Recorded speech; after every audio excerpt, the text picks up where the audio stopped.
বর্দোয়ালি দ্বাদশ শ্রেণী বিদ্যালয়কে মডেল বিদ্যালয়ে পরিণত করা হবে। মঙ্গলবার বর্দোয়ালি দ্বাদশ শ্রেণী বিদ্যালয় পরিদর্শনে গিয়ে এই কথা বলেন মুখ্যমন্ত্রী ডাক্তার মানিক সাহা। তিনি এই দিন বিদ্যালয় পরিষ্কার পরিচ্ছন্ন রাখার ক্ষেত্রে পড়ুয়াদের কাজে লাগানোর পরামর্শ দেন।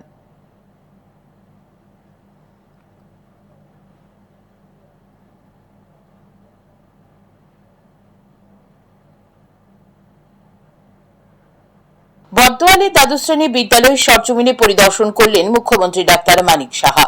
এই দিন তিনি বর্দোয়ালি দ্বাদশ শ্রেণী বিদ্যালয় পরিদর্শনে গিয়ে কথা বলেন বিদ্যালয়ের প্রধান শিক্ষক সহ অন্যান্য শিক্ষক শিক্ষিকাদের সাথে।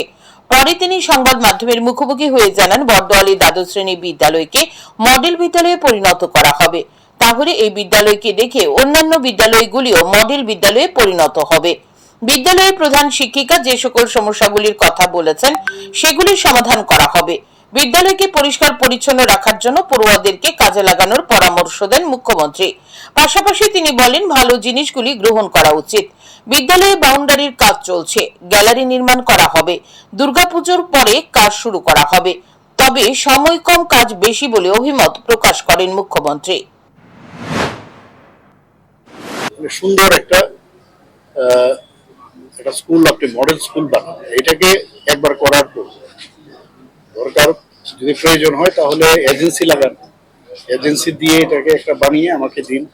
এই মডেল স্কুলকে দেখে অন্যান্য স্কুলগুলো সেভাবে করবেন।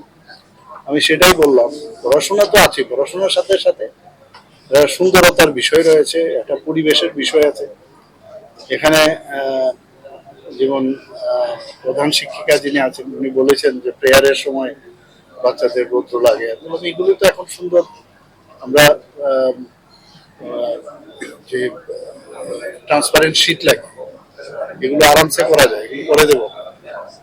পাশাপাশি টিচারদেরকে নিয়ে, মানে ফুল টিচার্স নিয়েও বলবো যে আপনারাও কিছু পরিশ্রম করতে হবে। স্টুডেন্টদেরকেও আমরা স্বচ্ছ ভারত অভিযান মাননীয় প্রধানমন্ত্রী যে করেছেন, স্কুলকে পরিবেশ পরিষ্কার পরিচ্ছন্নতার সময়। তবে এই দিন মুখ্যমন্ত্রীকে শিক্ষক নিয়োগ নিয়ে প্রশ্ন করা হলে তিনি জানান, আধিকারিকদের সাথে তিনি এই বিষয়ে কথা বলবেন। তবে শিক্ষক নিয়োগ নিয়ে শুধু শুধু বিভ্রান্তি ছড়ানোর কোনো প্রয়োজন নেই। সরকার সময়ে সময়ে শিক্ষক নিয়োগ করে যাচ্ছে।